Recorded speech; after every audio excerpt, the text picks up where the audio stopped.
So,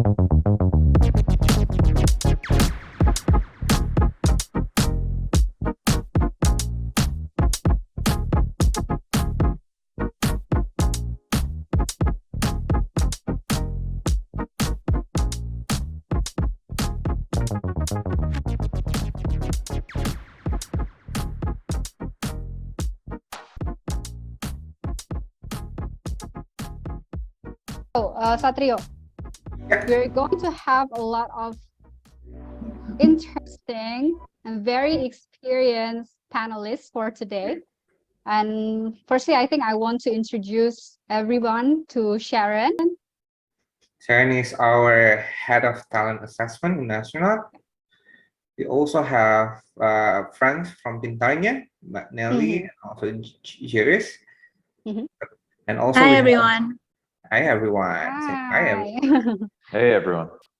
Hey. Hi. And Okay. we also have Astronaut CEO Nigel Hembrow. So you're going to meet them or get to know them more thoroughly later on the event. So right now we're going to give the stage to Mbak Sharon Yolanda. Mbak Sharon, the time and the floor is yours. Wow, thank you, Satrio and also Nadila. Wow, we're very excited, yeah, to have this event today, our HR Thursday online talks, yeah. So I would like to welcome Nelly and Girish as co-founders of Pintarnya, and also Nigel, CEO and co-founder of Astronaut. Welcome, guys. Thank you for being here with us today. And this is our first HR Thursday online talks. And before we begin, I would like to ask our panelists to introduce themselves a little bit. Yeah, maybe you can use like 1 minute for each to introduce yourself. Okay, we can start from Nelly, then Chris, then lastly Nigel. So please, Nelly. Hi Shirin. Hi everyone. I'm Nelly. I'm CEO and co-founder of Pintanya. And maybe while might as well I'll introduce what Pintarnya is about. So Pintarnya is a job marketplace for the companies to actually find the best talent out there. And what we are focusing in terms of markets, we do recruiting for all the mass workers in the companies, and that's cover the blue collar workers, the entry levels. So it's the 80% of your workers. For us, it's very fulfilling objective to not only helping the blue collar workers, the mass workers in Indonesia, but also the HR, like some of the attendees here are or most of you, and we have helped lots of companies that work with us along multiple industries in F&Bs, logistics, retails. So for example, these are the list of companies we've helped. And for us, in terms of solutions, this is digital solutions. It's not only available in App Store for the users, but we also create like a digital platform from the HR to help solve the three problems, which is in the next slides. Chandra, if you can help me. Yeah, so these are the three things that we do that other platform can't. So the first one is actually sourcing the candidates. So we're making it much easier for all the HR to be able to not only finding the candidates, but also help in terms of screen the best ones based on the needs, based on the roles. And the second one, we also have the and this is proprietary data of Pintarnya to be able to map all the candidates into some skill-based assessment to what's the talent pool relevant for which roles. So this can make sure that you only hire those who are skillful based on the role you need. And lastly, we also have the services for background check. And this is to actually help to screen the candidates for final last mile to check whether there is a credit issues actually for these mass workers. So this can really help in terms of reducing the risk of fraudulent activities. So these are the three offerings we have.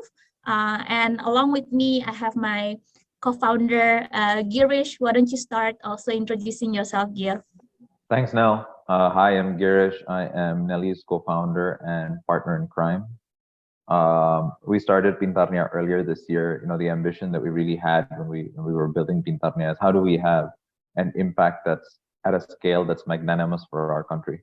Both Nelly and myself, we've got a background where we started off in consulting and we met each other, I think probably now more than 10 years ago.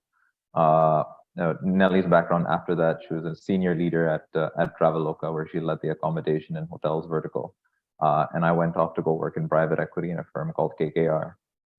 Earlier this year, we said it's time to roll up our sleeves and follow in Nigel's footsteps and actually make an impact to our country. Nigel, Yeah. I'll pass it on to you. Awesome. Nell and Gear, yeah. I haven't heard you guys go that casual, but I like it. Yeah, great to have Nell and Gear here with us. Yeah. I'm Nigel, and I'm Australian, but I'm here in Indonesia because I have family, and I'm excited to be building Astronaut here. We started about 6 years ago, and since then we've done some really awesome things. But basically, starting the business on the premise that recruitment was way too long, way too slow, and essentially is a communications process. Yeah, companies are trying to get to know candidates. Candidates are trying to get to know the companies. Everyone in their personal lives is using amazing breakthrough communications technologies, but recruitment's still using things like paper CVs, right? So something was broken. I am an entrepreneur. This is not my first business. In my previous business to this, I was using WhatsApp actually to screen candidates, and I thought, wow, that's interesting. Maybe I can get them to send me video selfies in WhatsApp, and I thought, oh, this is interesting. So yeah, that's how Astronaut began. I'm really excited to be supporting clients, small clients, SMEs, large clients, also recruitment agencies in their recruitment process. Yeah, people ask us, what's it for? Is it for blue collar? Is it for white collar? Is it for mass? Really, we assist anytime someone's being interviewed. Yeah, then which is pretty much every role in every company. That's where we assist. Yeah, so really excited, and yeah, and Sharon and Nadila and Satrio, it's great to have you guys do such an awesome job today. So that's me. Yeah. Thank you, Nelly, Girish, and also Nigel. So here are our panelists for today. Yeah, our talk show. So before we begin our discussion, I would like to inform all attendees, our HR professionals, that you can ask questions to all panelists through Q&A box below. You can find it in the Zoom, yeah? Please type your questions as soon as it comes to your thoughts so you don't lose it. And please get as much information as possible from our panelists, yeah? They are experts, okay? Now, finally, we will begin our discussions about embracing technology for a better candidate experience. I'm excited to bring this to you guys, yeah? So maybe I will begin with Nelly. So it's very exciting to hear explanations about Pintarnia. So maybe you can share more detail to us. What problem does Pintarnia try to solve? Yeah, sure. So maybe because the attendees are mostly HR professionals, so maybe I'm looking at it from the company point of view. Of course, like everyone know this, the mass workers, they have more relatively higher attrition rate compared to, let's say, hiring someone at the more, let's say, middle to up positions. And sometimes like this hiring for the mass workers, you often will need it very fast, right? Because it might break down your operations. You need replacement sometimes, after the payroll, so you give out the salary and the person doesn't turn out in the next day. So that's like the pain points you observe in the segments. And then talking to the HR professionals, they will always need to build like a pool of talent of candidates that they're ready to place in. So we realize that hiring in terms of the fast hiring is certainly an issue, but not only fast, but it's also reliable. And the problem nowadays, we don't have like a scalable way in terms of how to do the background check. Perhaps this might be an overlooked issues that we hire 100 people, we don't have enough muscles to actually do a quick scanning, whether they are good candidates. And the screening can come in multiple steps. It's not only about the fitness to the skills, can they do the job? But beyond that, are they a good workers in the past? Is there any way to do a quick reference check of these candidates? So that's the problem we're trying to solve. And that's why the first services we offer is actually sourcing, assessment, and the screening, the background check. So those are the three we try to help out. And we realized that we can scale it up, like we can offer this in a scalable manner if we couple this with the technology solutions. And that's why our services actually offering this an access to the dashboard for the HR to not only screen the candidates easily, but also you can kind of like get an access to the specific talent pool that we have created based on the role. Then finally, for making final decisions, you can run a background check on them. So that's what we are solving today. Interesting. Thank you, Nelly, for sharing with us. Yeah. So I think the key points is fast and reliable. That's really the key points. Yeah. That you are trying to solve by like building a talent pool for blue collar workers. Yeah. That's really nice. So I might need to ask Nigel, yeah, from a different perspective, because Nelly tell us about more into the blue collar workers world, and how about the white collar? How do you see the problem, Nigel? So when it comes to candidate experience, one of the key things is making things easy for the candidates. Yeah, because Nelly talked so eloquently there about what Pintanya is delivering, right? And I'll get to your question about white collar, right? But you can't build a database if it's not easy for candidates, right? You can't sell something if it's not easy for the buyer. So creating a very easy, simple, engaging, reliable experience for candidates is really important, both for blue collar and for white collar. People are people. They have limited time. They have limited patience. Yeah. And often they have multiple options, right? So people will do often the most convenient thing for them. Yeah. They're not going to, unless there's a very high incentive, put in a lot of time and energy, and often that is what happens in recruitment. People are asked to travel long distances simply to do an interview, right? That could have been done either on demand or even online, right? And so what we do, as I said before, is across all the different roles. But you're asking about white collar. The traditional process of CV screen, phone screen, HR interview is now redundant. It's just not necessary. And that's what we do at Astronaut. That's one of the key things we do is enable recruitment processes to be changed so that organizations aren't making decisions based on information which is not predictive or valid, which is the data on a CV. And they're not having to do scheduling to do a simple phone call, and they're not having to do scheduling to do a first round interview. They can get all of that same information very quickly and easily because they design a great candidate experience. So what's a great candidate experience? Well, what's a great online experience for any of us, right? When I want to get a bike, right? If I want to get a Gojek, I open the app, I search, I get it, right? But my tolerance level for convenience, I'm not going to sit there and do it.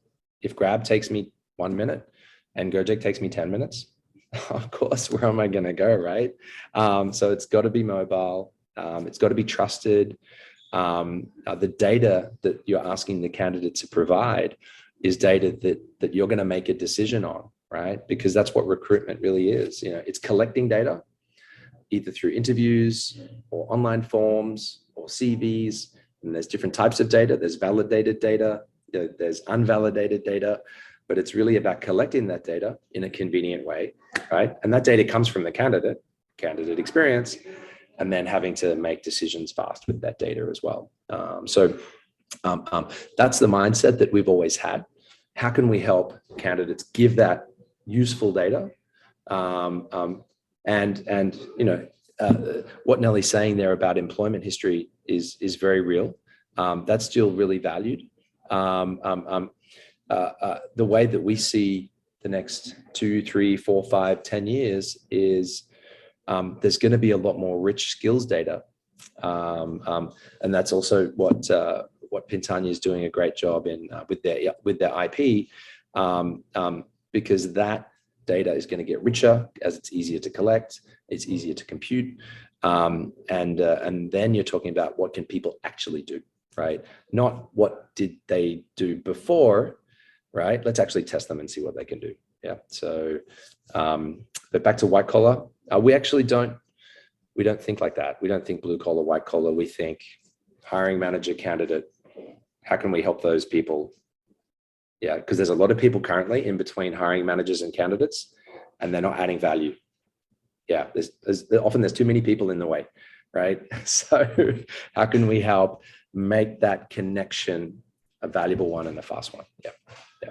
Okay. So summarizing from you guys, I think that the blue collars and also white collars workers, you know, for the recruitment process is like sharing the same problems. Yeah. So I think that's the key points. And the other thing that was really interesting from Nigel is that how we can create an unbiased recruitment process. Yep. And help HR professionals to make decisions fast. Yeah, that's really important. Thank you for sharing with us. Yep. So go back to Pintarnya, yeah. So I believe you guys did like a mass hiring, yep, for blue collars. And from that process, I believe you also had does a lot of contacts with candidates. Yeah. So maybe Girish, can you share your thought about the definition of candidate experience in your perspective?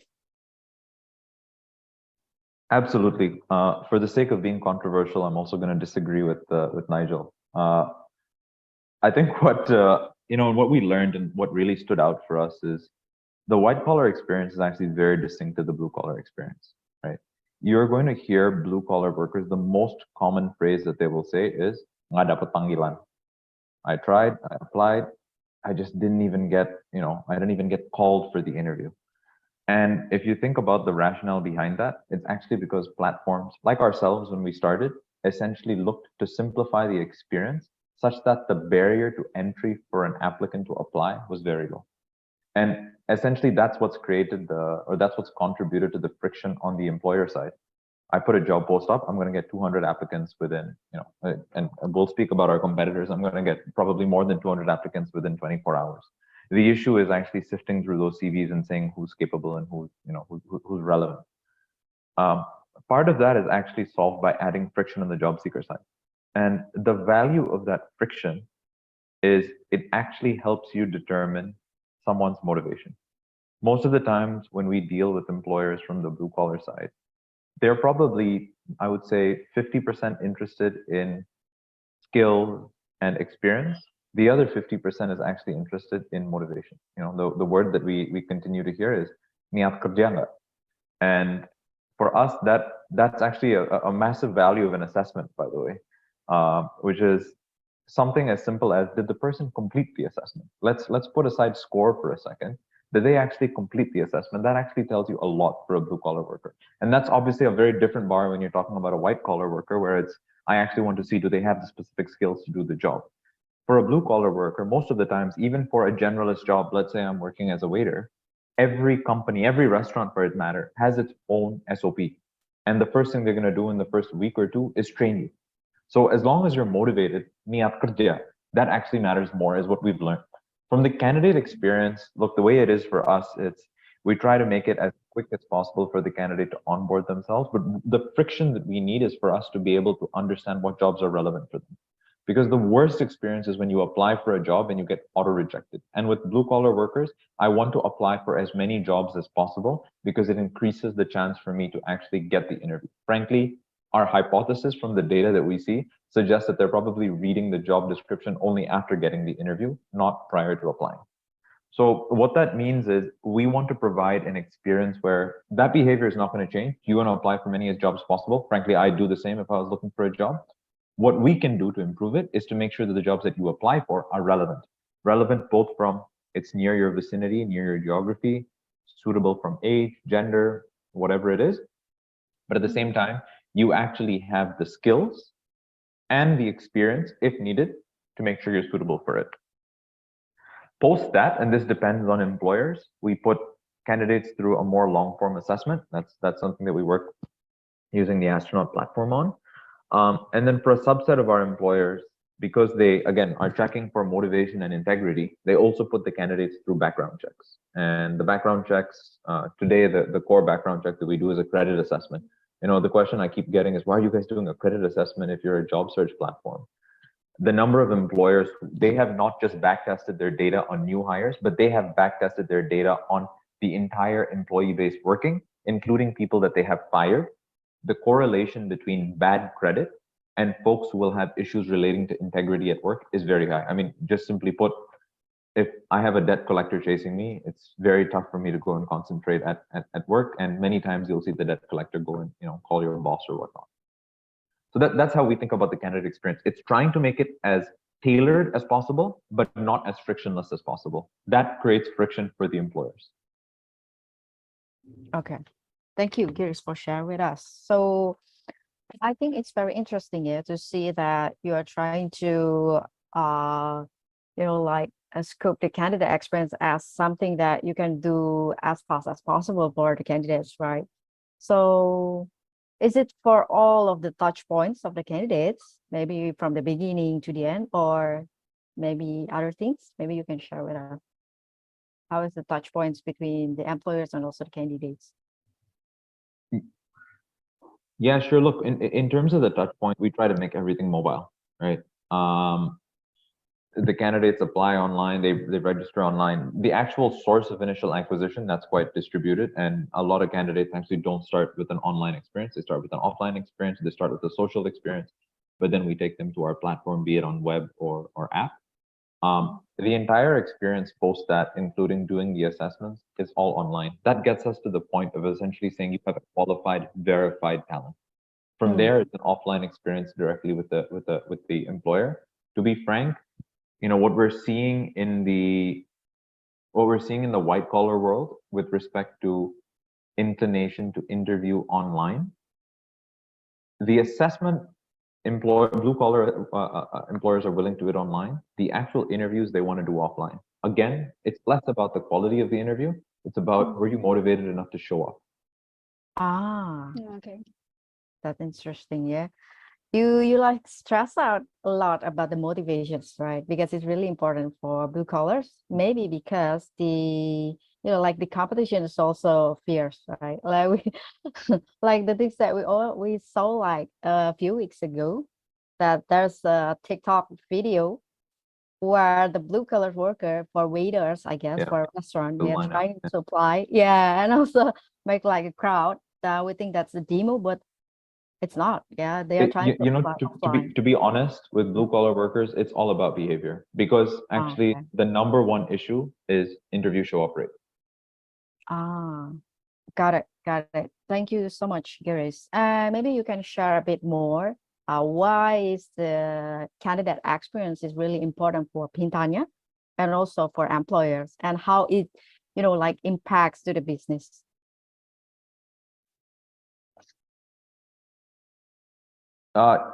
Yeah, look, from our perspective, and Nell, please add on. Why is the experience so important is, again, when we talk to our employers, what's interesting for us is the number one metric that matters to them is not the number of candidates they receive. It's the number of qualified candidates relative to the number of people who applied. So it's a function of the conversion rate, because it's a function of, did you waste my time or save me time? If you brought me 10 great candidates, but it had to start with 1,000 applications, that's like finding a needle in a haystack. So for us, the candidate experience and the employer experience is important because it ensures that you've got good demand, supply, liquidity, which means you're able to improve the matching to an extent where employer is happy, you gave me a good candidate, but job seeker is also happy. When I go to Pintarnya, it means I have a relatively high propensity to get an interview. We can't guarantee you a job, that's on you, but we can make sure you get the interview as long as you apply to the right place. But I don't know if that answers the question. Now, anything you want to add? Yeah, that actually answered the question. So maybe to also add on that in terms of experience, of course, how we want to change the situation today is by enabling it through technology, right? I think the kind of an experience that we want to provide for both the candidates and also the HR is to making it like faster and simpler. And that's why like all of this building the trust to both sides that you're making my life easier. And of course, like Girish point of view, that remains valid. It's not that so easy so anyone can apply, but also to be able to put them in a relevant pool, so then we know what kind of relevant jobs. So for example, like how can we help this on the candidate side? We also give job recommendations that we only put the jobs relevant based on their profile on the top rank. So if they go for that from that funnel, they would only apply for jobs that's actually meeting their past experience and their profile. They will not be shown the jobs that's so irrelevant. And relevancies here, I think we know for the mass workers that means hiring someone, living nearby, and then based on the role that you might actually prefer, like some, like a different age groups or some experience. That's like one profiling we do. But beyond that, something that we work together with astronaut is also assessing their skills.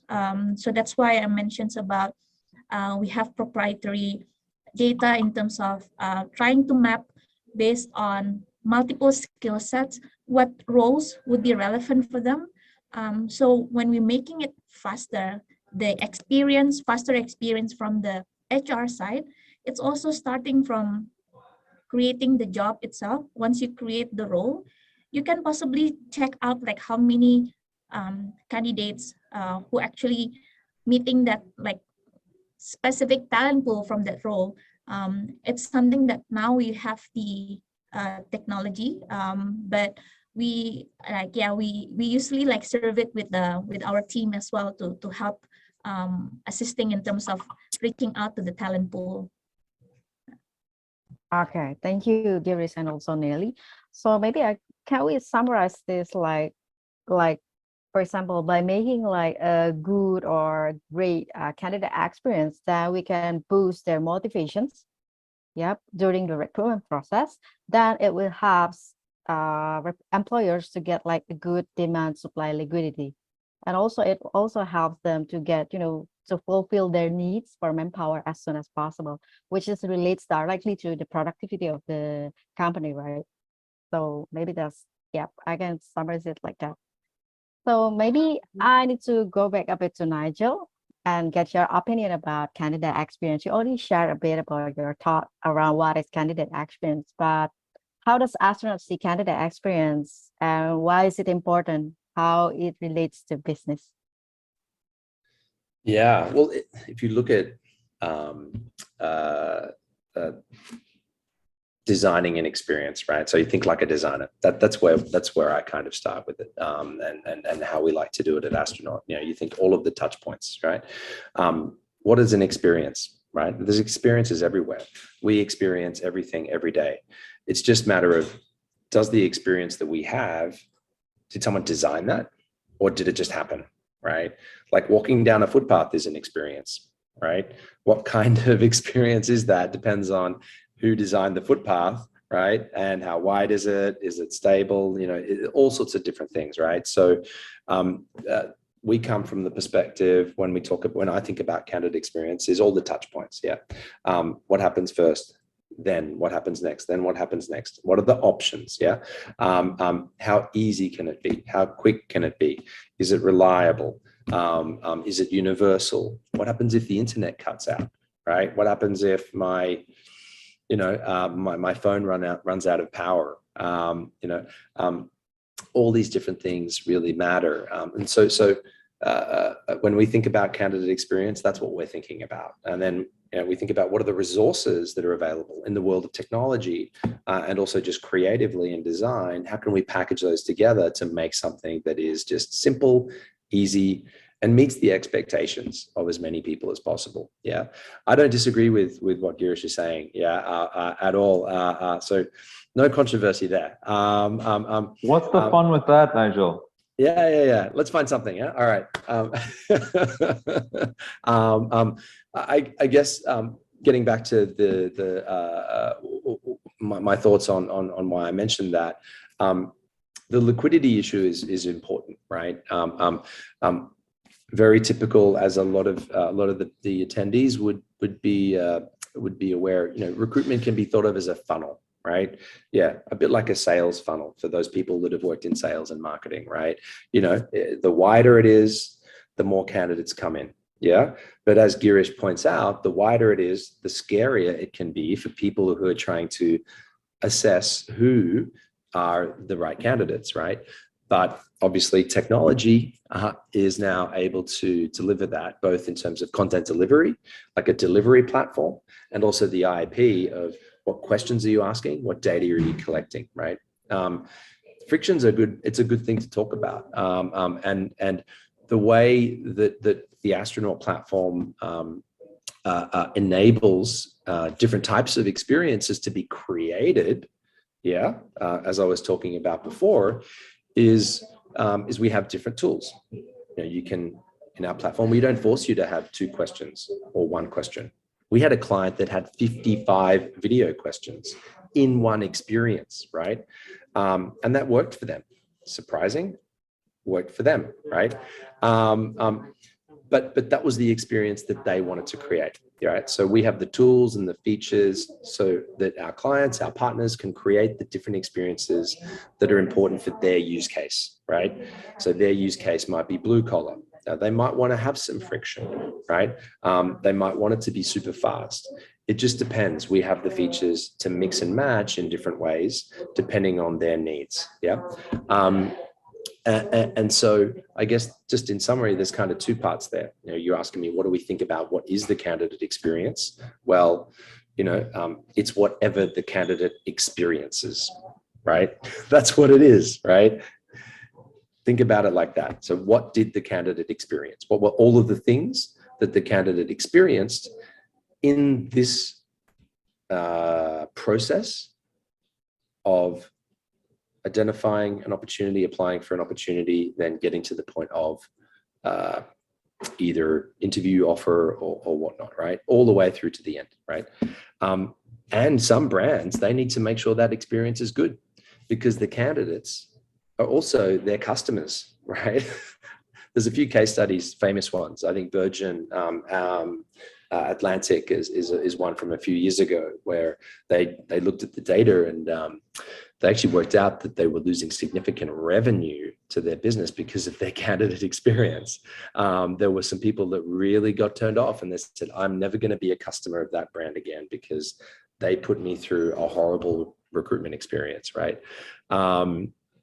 And so that's one thing. Yeah. And then the other thing I wanted to emphasize is, and this is the attitude that we've created, is what can we help with candidate experience by making something that's reliable, flexible, and can be configured in different ways for different use cases. Yeah. So, but it's really important. It's totally important. And there's a huge return on investment that can be created if candidate experience is thought about carefully. It's actually really easy. It just requires a little bit of thinking, and a quick call with Astronaut. Okay, thank you, Nigel. So I think what is really interesting from your explanation before is that the way we translating a good candidate experience can be different, right? By one employer to other employer, because each employer maybe have a lot of, personal preference, how they will bring the company to their candidates, right? So they can use a different approach to make a better candidate experience for them. Yeah. Exactly. I just want to add one thing. Sorry to interrupt. Yeah. Please. I think it's useful. And people that are full-time recruiters, they totally get this, because recruitment is often a sales process, right? Now, this might not apply specifically to a lot of blue-collar roles, but it does in every case. The candidate does have to have an interest in the organization, right? It might be a very purely economic decision, right? But often there are choices, right? People don't have to apply, and if they don't even apply, then that's a lost candidate, right? So the storytelling that a company does through the recruitment process is often very underlooked, and forgotten about. Now, we're talking about storytelling about the brand, storytelling about the company, storytelling, and that passion that can be created in the recruitment process can excite the candidate, right? To engage the candidate, to then, that means the candidates that you're hiring, you're not just thinking about it from the perspective of, hey, I want to know who are the best ones, who are the most motivated, engaged candidates. It's also an opportunity to bring them up and get them excited, so that when they hit the company, they're not just turning up on day one going, okay, now what's going to happen, right? They're actually turning up excited, ready to go. And they're telling their friends, right? They're telling their family. They're able to tell their family with more excitement, hey, I got this job. These are all the things that I learned. And this is why I'm excited to join, right? So I alluded to that before. Recruitment is a two-way communication process. And often these online experiences and traditional online assessment, for example, has really been horrible. It hasn't been thought about as an experience where the brand can do their storytelling. And that's why when we do astronaut recruitment, when we recruit for our team, the candidates watch a video of me talking about astronaut, right? Why I started the company, why the role's really important, right? And we have that feature, and it's really simple and easy to use. So just wanted to add that as well. It's really, really important, and you can have significant benefits, even for the candidates who don't get selected, right? You don't want to reject in a bad way. You want to reject in an awesome way, right? And Nelly was pointing before, they have the data on the candidates and their interests, their skills, so they can match, right? So you can say, yeah, this one unfortunately wasn't the right match, but these ones are, and that's really valuable. So yeah, so hats off to Pintanya there. That's a great point, Nigel. You reject way more candidates than you accept for most companies. You've got more people who will be disappointed with you than happy with you. That too, not all your employees are happy with you. So you probably want to take care of your rejected candidates. Become experts in rejection. Yeah. Yeah. So thank you, Nigel. So what Nigel said, that the storytelling that the company does is really important in the candidate experience, right? How we can turn the excitement for the candidate, then the candidate can get like more interest to the company, like, right? So looking back into the blue collar world, that Jerry said that the things that most important to them is dapat panggilan, ya. You get a call from the employers, right? So how do you see this, Jerry? Maybe anything you disagree with Nigel again? Do you mind maybe clarifying the question, Shireen? Sorry, maybe I probably missed out the question. Okay. So it's really what Nigel said before. It's really important to create like a good storytelling to the candidate, right? So we can create a better or good candidate. Yes. Yeah. That's really critical, right? And I'll give you example in the blue collar world that we see. Unfortunately, they are the job candidates who are most frequently duped, right? They will always tell you about locker hoax, which means I go to an employer rather than a real job interview. It's a job interview so that the employer can try to extract some money out of it. And these are not real employers. These are basically fraudulent businesses who do this for a living. As a result, you actually have a bunch of you essentially have the perception amongst our base that I actually need to do diligence before even deciding whether to show up. Because it's not a question of I'm taking my time. It's a question of if I end up believing this is real, I could be out of a couple 100,000 rupiah, right? So that candidate experience and that selling actually needs to happen even prior to you even inviting someone for the interview, right? We assume that because you've got a nice job post and you've articulated the role and it's exciting and the compensation is attractive, it's all good. Sometimes that actually hurts. Your compensation is too high. That's actually what we call chiri-chiri, like of locker hooks. So you know this actual engagement that you need to have, and you know I think what Astronaut does in its platform is a great manifestation of that. It's quite critical in terms of building that soft relationship with the candidate and actually giving them comfort that this is a good place for them and you're going to have a career that doesn't result in you being taken for a ride. Okay, thank you, Garis. So yeah, I think that's really important, yeah, because there's a lot of fraudulent in the recruitment process out there, yeah. And unfortunately, maybe not all candidates have like a critical thinking capability to, to differentiate whether the information is hoax or maybe it's true. So maybe from your explanations, I can get that by using technology, we can also reduce that and also helping candidates to have a better candidate experience with less fraudulent. Yep. So maybe we can move to the next discussions. Yep. So how does Pintarnya make sure that the candidate experience is good and also effective? And what metrics you're using? Look, I think we have a bunch of different metrics that we monitor. The first is, and I alluded this earlier, it's essentially the conversion rate, right? Which is if I apply for a job, what is the probability that I actually get an interview? That's critical for us, right? Because it's not just as a sign of candidate is happy, it's also a sign that employer found the candidates we provided them to be happy. If you think about it, the employer and the job seekers are highly aligned in this regard. The second sort of experience that we monitor as well from a metrics perspective is the number of hard pass applications per job post. And what do we mean by this?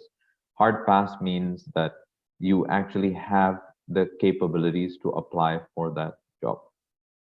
Why is this important for us? If we have less hard pass applications per job post, it may not just be a function of the candidates. It may be a function of Pintarnya being weak and us not providing the right roles to the candidates when they search. If the candidates actually, when they search, see roles that they're extremely relevant for them, we wouldn't have this issue. You'll see the hard pass candidates per job post being very high, which means you've got good liquidity.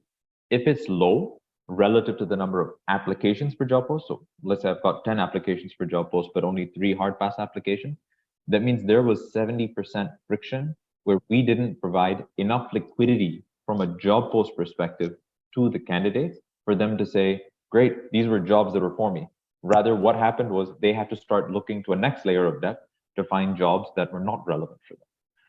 So I would say those are the 2 most important metrics if we're looking at the job seeker experience. Obviously, we look at more traditional metrics as well as a job platform should, which is, our candidates retained and sticky. And maybe we can share a bit more, which is while in essence, when you open Pintarnya, you think of it as a job search platform. That's not us. Our motivation and why we've built this is to empower the lives of blue collar workers in Indonesia. And that includes us providing upskilling, that includes us providing assessments, that includes us providing side hustles. So we call it cari cuan for folks to make a bit of money. And what we're also doing is experimenting with providing job seekers with financial services. Wow, that's amazing. Yeah.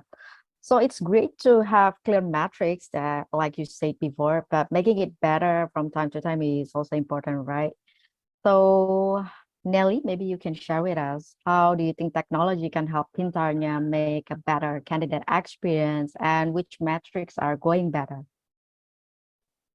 Yeah, sure. So in terms of hiring for the HR, right? I think we all realize when we call about mass workers, it actually means like a mass candidates applying, and then you can imagine like the old-fashioned way of doing it is really like skimming through all the people who come and walk in interview and drop a CVs, and everything is like doing it the handwritten ways. And yeah, it's like stacking it up things and then categorizing it. And that's taking someone's valuable time, right? And for us, technology means able to do it in a simpler and faster way. And that's the reason of why our technology allow the HR to select, screen, and also filter candidates to what they're liking.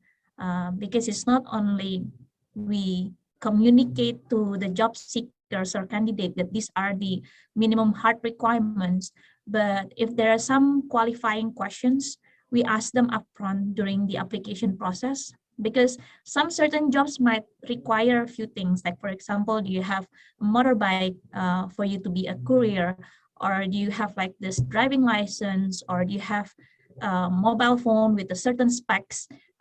We can actually categorize that questions better using technology. And then the employer, like the HR, can really just filter out like what do you really need among this stack of candidates. So we really hope to really accelerate the time to find the right candidates. And I think the assessment feature, I think it's quite important for us to highlight as well, because then it's not like you always want to find the better candidates. And you know, typically sometimes for hiring mass workers, what you need is to find like that the real determinations to do the job or the role. And for us, we're actually allowing these self-certifications for the job seekers. And hopefully this would be like a meaningful qualifier also from the employer side, who is actually really up for the role, up for the job, who would do the extra mile to do it. So our role in terms of in this space and delivering it to the HR is making their life to be simpler, helping to separate out the best among the crowds, but also kind of like ability to screen if there is any potential risk from the, let's say, a bad apples within the candidates. That also where the background checks coming in. So all end to end, it's actually more ability to spot who among the hundreds of candidates coming in without really like taking time and sorting it one by one manually, but using the technology to making it faster. So really actually for the HR point of view, faster is really the key here. Oh, okay, got it. So to summarize that, I think the key point is the flexibility to set methodology and also assessment tools that fit in with what you need, right? And also the ability, and it helps you to be able to spot good talent for faster decisions.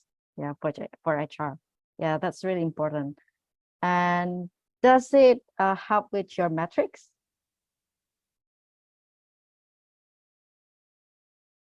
Nelly? Sorry, say again, Shirin? Does it help with your metrics? Yeah, certainly, because what we care about is like the end-to-end turnaround time, right? So let's say I'm giving an example for anyone. Let's say you want to put down like just going back to the old days.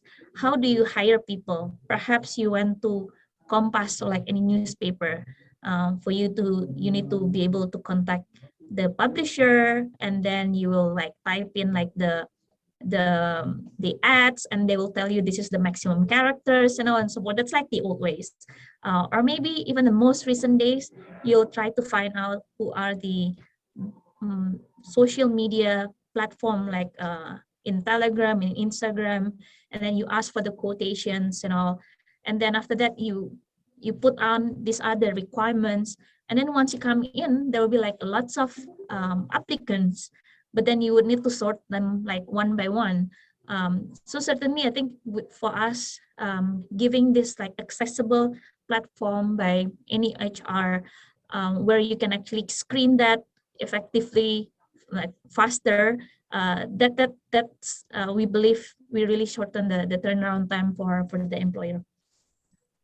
Okay, got it. Thank you for sharing with us, Nelly and also Girish from Pintanya. And lastly, Nigel, please share with us on how astronauts use technology for maybe our recruitment process to improve candidate experience. And also you can share with us the metrics you're using.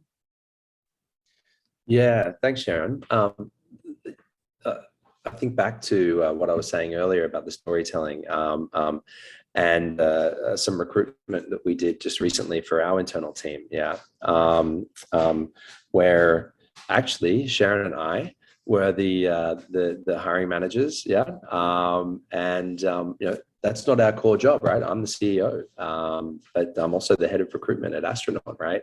And the particular role that we were recruiting for, I think we had over 300 applicants. Yeah. We were able to shortlist that down to 30. Yep. And then we interviewed 10. And then we made an offer, and we did all of that in 2 weeks. Yep. And we did all of that when that's not our full-time job, right? So these are the things that are really possible, and that was a white collar job. Here an operational role inside Team Astronaut. How did we measure, or what were the parameters that were important to me, for example, in my CEO role? When I analyze what's important for the business and business efficiency, time to hire, obviously, because the role that we were hiring for was an immediate need. The time, the cost, yeah. So in a company like Astronaut, our biggest cost is salary. So there's a direct correlation, particularly with recruitment, to our time, right? My time, your time, Sharon. The more of that time we spend, the higher the cost of the recruitment process. We did spend a bit of money on LinkedIn, which was a good investment. And so time to hire, cost per hire, and giving a bit of a flavor there of what are the costs. So if you break it down, yeah, there was some advertising costs on LinkedIn. There was some time costs in our time, and in terms of quality of hire. You don't get to find out about the actual quality of the hire until the hire is doing the work. Yeah. And so that is not a leading indicator, that is a lagging. You have to get that data over time. But if you have a good process of selection, if you ask the right questions, if you know what you're looking for, yeah, you know what skills you're looking for. So we designed, and using an assess first approach, yeah, all of those 300 candidates were invited to do a structured, automated interview and a skills test, yeah, with customized skills questions that related to that role, their knowledge of even legislation for that role, yeah, and also to some things like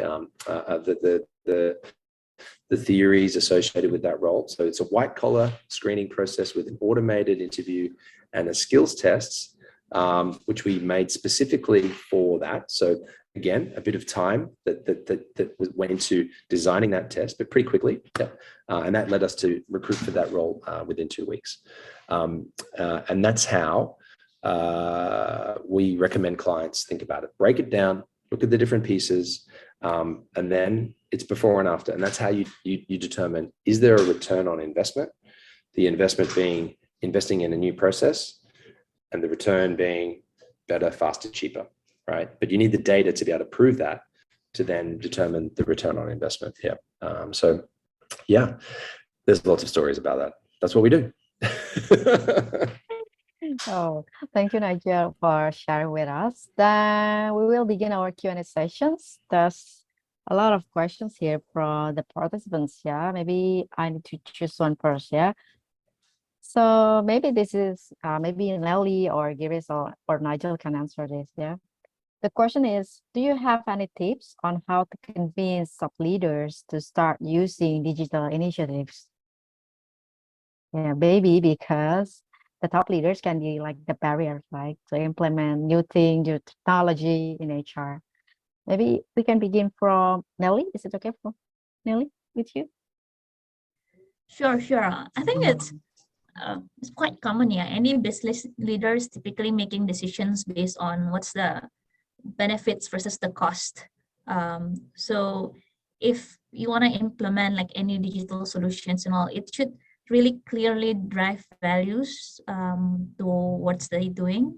It can be like cost efficiencies. It can be like making it much more effective and productive. But certainly that will be the one and only reason of why business leader will be supportive of doing things, right? So that means we cannot just digitalize things for the sake of digitalizing, right? So, but really proving or showing the values.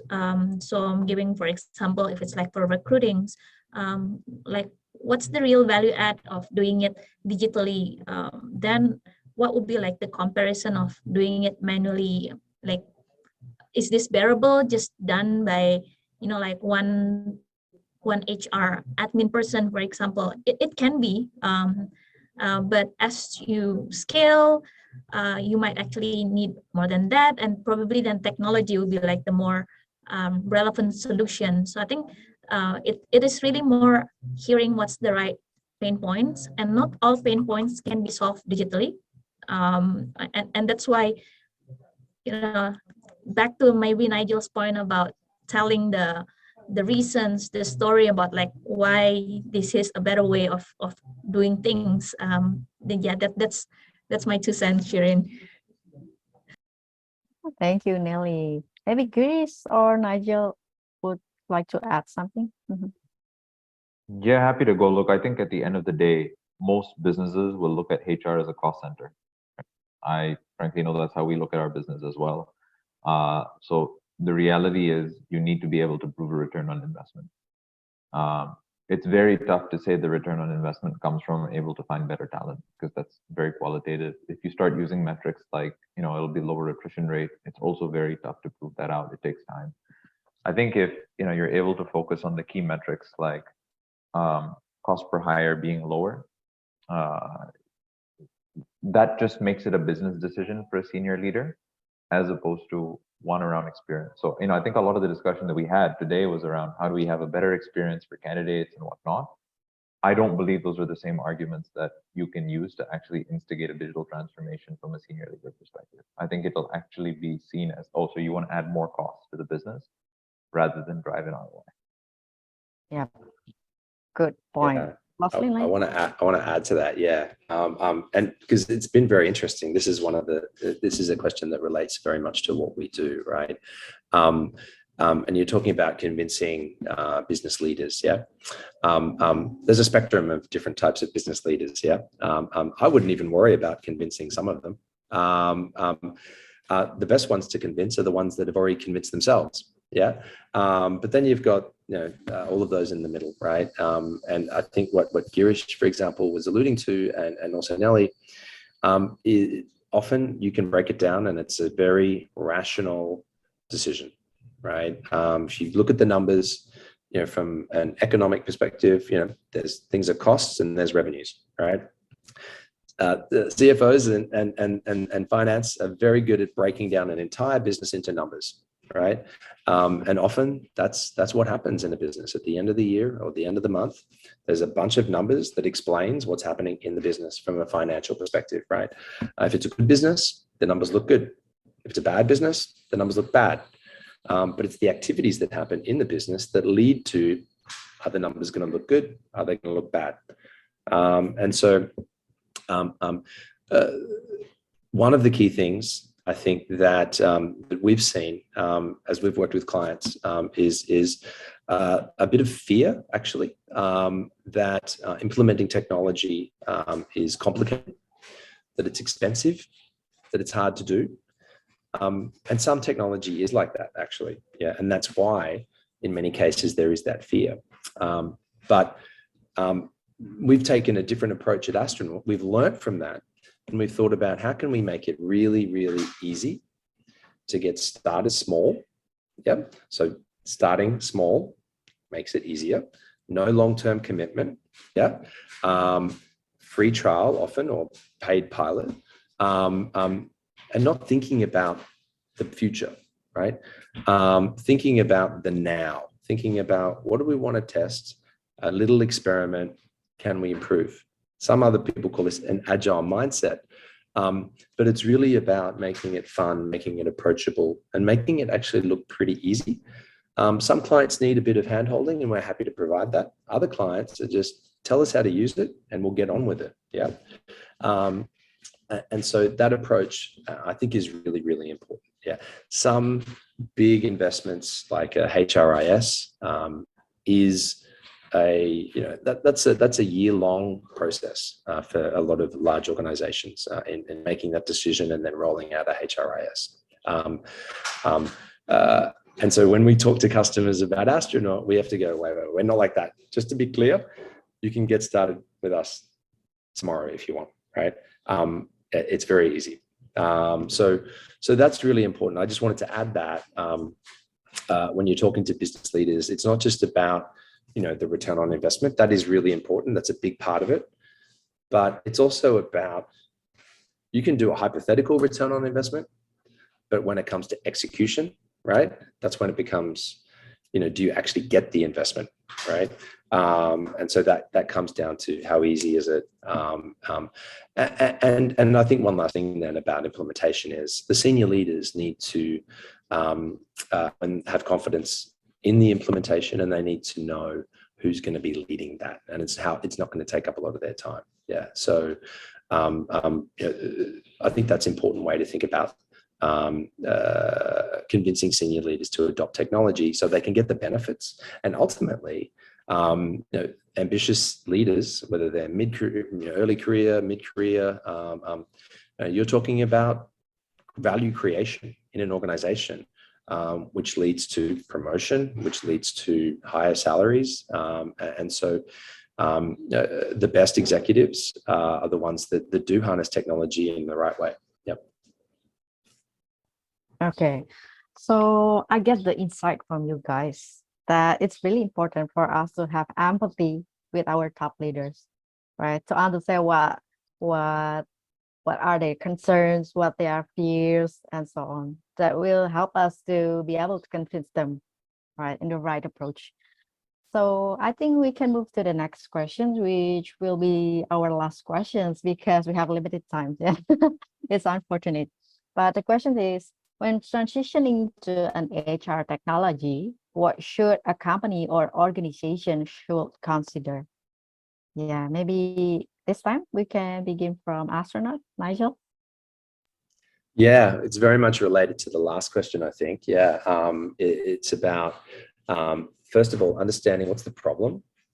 If you don't identify the problem, then you're never going to have a good solution. So everything starts with understanding the problem that is trying to be solved, and then defining the objective. Yeah. What does success look like? Yeah.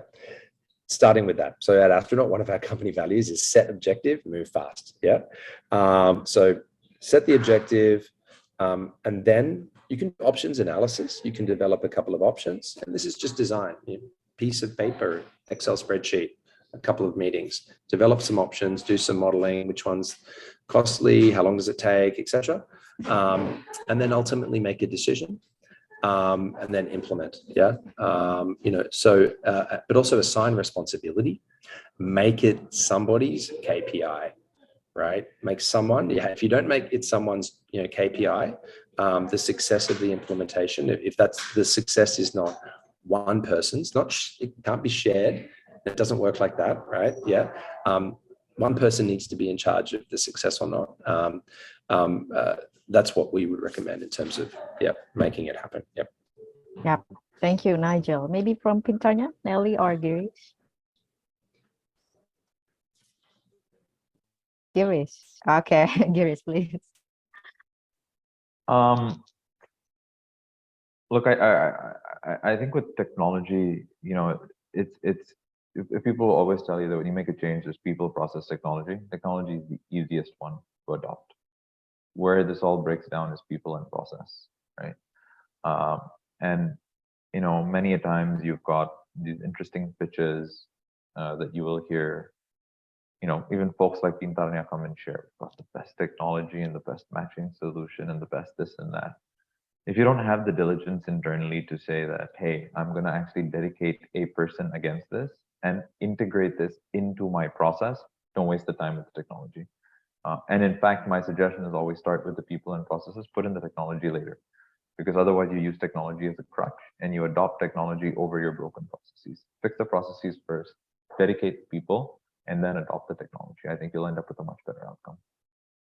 Okay, thank you, Girish. Yeah. So I guess Girish is agree with Nigel, yeah? Sharing. Yes, Nigel, you want to add something? No. I never said I disagreed with him. I agreed with him wholeheartedly. Okay, that's really nice. So Yep. that's all for our discussions today. Thank you, our panelists, Nelly, Girish, and also Nigel, for sharing with us about candidate experience, right? And we now understand what is candidate experience, how we can see it from blue collar perspective and also white collar perspective, and also how it relates to our business, because we have the metrics that we are trying to achieve, right, to help our organizations, and how technology can help that. It's really important. Yep. Thanks again, guys. Nelly, Girish, and also Nigel. Stay healthy and stay safe. Yep. Thank you for Bye, having us, guys. guys. Really appreciate it. Yeah, thank you so much. And thanks, guys. And thanks, Sharon, as well.